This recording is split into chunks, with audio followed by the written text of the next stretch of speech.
राधे राधे मित्रों। यूँ तो एकादशी वर्ष में 24 होती हैं, लेकिन अधिक मास में 2 और अधिक एकादशी होने के कारण वर्ष में 26 एकादशी भी होती हैं। उनमें से 6 जून को पड़ने वाली एकादशी अपरा एकादशी है। इसे भद्रकाली एकादशी और जल क्रीड़ा एकादशी भी कहते हैं। इस एकादशी के व्रत का बेहद महत्व है। इस व्रत को करने से जिस तरह मकर संक्रांति पर गंगा स्नान और शिवरात्रि पर काशी के स्नान से पुण्य मिलता है, ठीक उसी के समान पुण्य इस अपरा एकादशी के व्रत को करने का भी मिलता है। इस व्रत को करने से भगवान विष्णु और माँ लक्ष्मी की कृपा दृष्टि सदैव ही भक्तों पर बनी रहती है। इस दिन यदि विष्णु सहस्त्र नाम का पाठ किया जाए तो प्रभु विष्णु की विशेष कृपा प्राप्त होती है। इस बार अपरा एकादशी का प्रारंभ 5 जून 2021 को शाम 4:07 से हो जाएगा।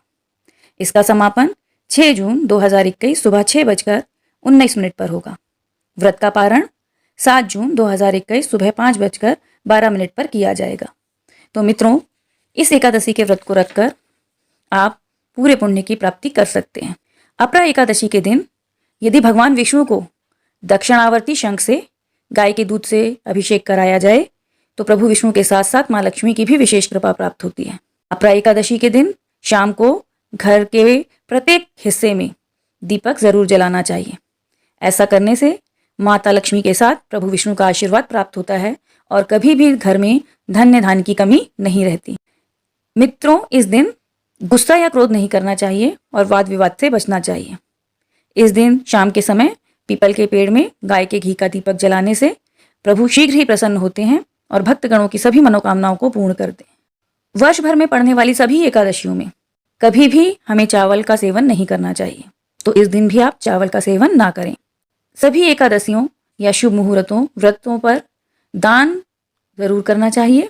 इस दिन किए गए दान का कई गुना फल मिलता है। पूजन में प्रभु विष्णु को तुलसी दल अवश्य अर्पित करना चाहिए। अपरा एकादशी के दिन जो भी भक्त पूरे विधि विधान के साथ पूरे दिन व्रत करता है उसके घर में धन्य धान्य की कमी नहीं होती। यह व्रत आपके पापों को नष्ट करने वाला एवं मुक्तिदायिनी व्रत होता है। तो इस दिन आपको किस तरह पूजा की तैयारी करनी है और व्रत की कथा क्या है, अब मैं आपको यह बताती हूँ।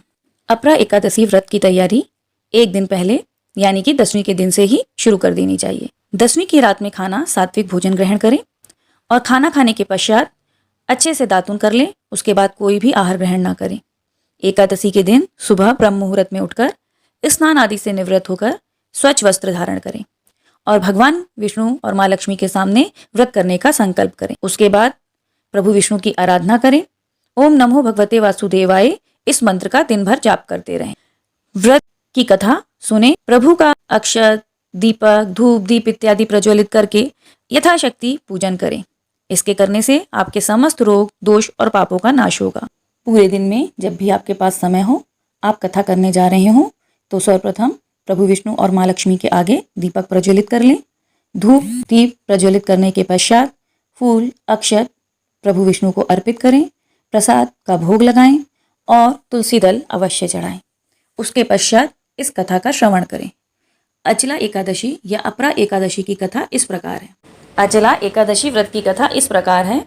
प्राचीन काल में महिध्वज नामक एक धर्मात्मा राजा था।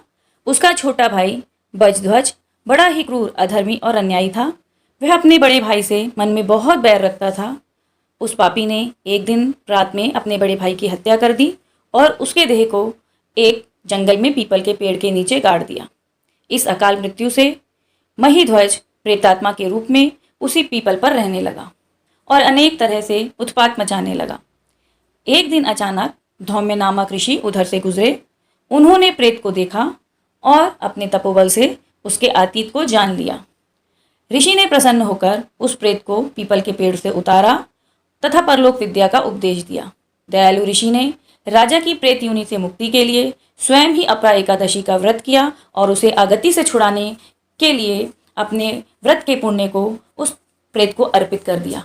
इस पुण्य के प्रभाव से राजा की प्रेत योनि से मुक्ति हो गई। तब राजा ऋषि को धन्यवाद देता हुआ दिव्य देह धारण कर पुष्पक विमान पर बैठकर स्वर्ग को चला गया। व्रत की कथा सुनने के पश्चात प्रभु विष्णु और माँ लक्ष्मी की आरती चालीसा का पाठ करें तथा सारे दिन मन में प्रभु विष्णु के ओम नमो भगवते वासुदेवाय मंत्र का जाप करते रहें। प्रभु आपकी मनोकामनाओं को पूर्ण करे। राधे राधे मित्रों।